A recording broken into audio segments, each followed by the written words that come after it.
మరో బ్రేకింగ్ చూస్తున్నాం. వరుణుడి బీభత్సానికి విజయవాడ గజగజలాడుతోంది. 2005లో బుడమేరు వరద పరిస్థితి మళ్లీ తలెత్తే అవకాశం కనిపిస్తోంది. ఇప్పటికే బుడమేరు వాగు కట్టలు తెంచుకుంది. పరివాహక ప్రాంతాలన్నీ కూడా జలదిగ్బంధంలో చిక్కుకున్నాయి. విజయవాడ జక్కంపూడి కాలనీని నీరు చుట్టుముట్టింది. భయాందోళనలతో కాలనీ వాసులు సురక్షిత ప్రాంతాలకు పరుగులు తీస్తున్నారు. బెజవాడలోని నందమూరి నగర్, న్యూ రాజరాజేశ్వరిపేట, రామకృష్ణాపురం ప్రాంతాలు సైతం బుడమేరు నీటిలో మునిగిపోయే ప్రమాదం ఉంది. అజిత్ సింగ్ నగర్ ఫ్లైఓవర్ నుంచి విజయవాడ శివారు కండ్రిక కూడా బుడమేరు ముంపు బారిన పడి పరిస్థితి కనిపిస్తోంది. జక్కంపూడి కాలనీకి అర్ధరాత్రి నుంచే విద్యుత్ సరఫరా నిలిచిపోవడంతో అంధకారంలో బిక్కుబిక్కుమంటున్నారు.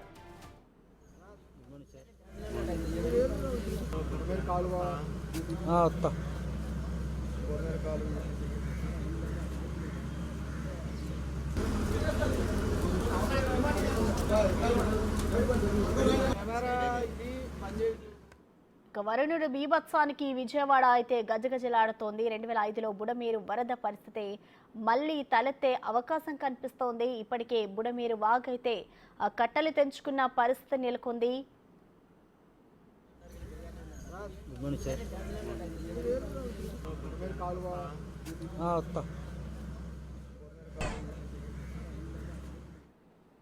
వర్షాలకి సంబంధించిన మరింత సమాచారాన్ని మా ప్రతినిధి మల్లికార్జున్ లైవ్ ద్వారా అందిస్తారు. మల్లికార్జున్, చెప్పండి, ఇటు విజయవాడలో అయితే వర్షం బీభత్సం సృష్టిస్తోంది. ఇటు లోతట్టు ప్రాంతాల్లో ఉన్న ప్రజలకి అధికారులు ఎటువంటి చర్యలు తీసుకుంటున్నారు? వాళ్ళకి ఎలాంటి ఫెసిలిటీస్ ని అందిస్తున్నారు మల్లికార్జున్?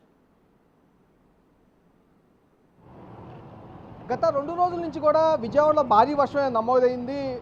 ఎందుకంటే ఈ అల్పపీడనం నేపథ్యంలో కూడా భారీ వర్షాలు అనేది ఇటు విజయవాడ నగరవ్యాప్తంతో పాటు రాష్ట్ర వ్యాప్తంగా కూడా కురిసిన పరిస్థితి కూడా కనిపించింది. నిన్న మొత్తం విజయవాడ మొత్తం కూడా జలమయమైన పరిస్థితి కూడా కనిపించింది. విజయవాడ నగరంతో పాటు ఎన్టీఆర్ జిల్లాలో ఉన్న 7 నియోజకవర్గాలు కూడా నీళ్లు పొంగి పొర్లుతున్న పరిస్థితి కూడా కనిపిస్తూ ఉంది. తిరువూరు నియోజకవర్గంలో అయితే మొత్తం 20 గ్రామాలకు పైగా కూడా రాకపోకలు పూర్తిగా కూడా స్తంభించిన పరిస్థితి కూడా ఉంది. నగర వ్యాప్తంగా చూసుకున్న జలమయం అయిపోయిన పరిస్థితి కూడా కనిపించింది. ఇప్పుడు మనం ఏదైతే మీకు చూపిస్తూ ఉన్నామో స్క్రీన్ మీదకి, నిన్న ఈ ప్రాంతంలో 12 అడుగుల మేర కూడా నీళ్ళు అనేవి నిలిచిపోవడం జరిగింది. నిన్న హెవీ మోటార్స్ పెట్టి, ఎందుకంటే ఇది బస్టాండ్ ఏరియా, ఇది జాతీయ రహదారి, హైదరాబాద్ నుంచి విజయవాడ వచ్చే జాతీయ రహదారి.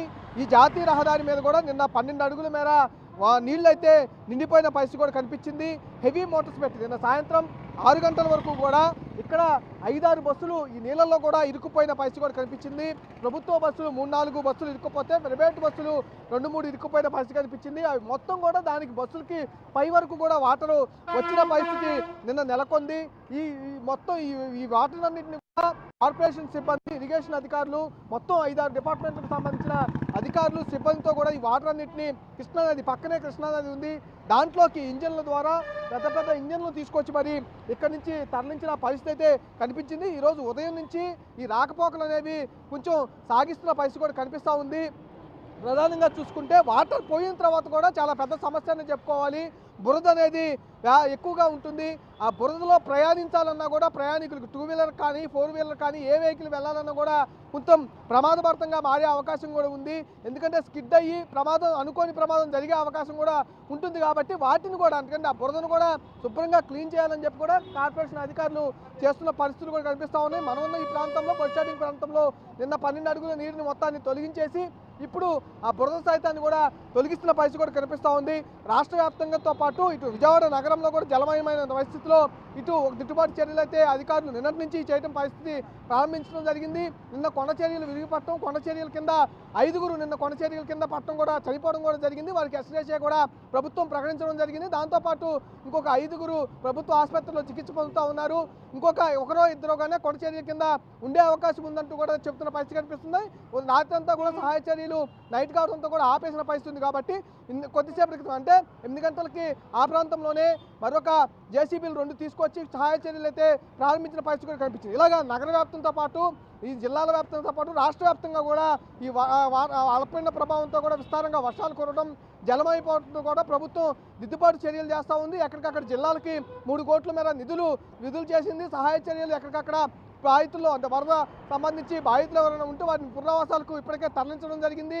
నిధులు విడుదల చేయడం జరిగింది. ఎక్కడికక్కడ ప్రభుత్వం అయితే అప్రమత్తంగా వ్యవహరిస్తూ కూడా వరద ప్రభావిత ప్రాంతాలను కూడా అక్కడి నుంచి తరలిస్తున్న పరిస్థితి అయితే రాష్ట్ర వ్యాప్తంగా కనిపిస్తూ ఉంది.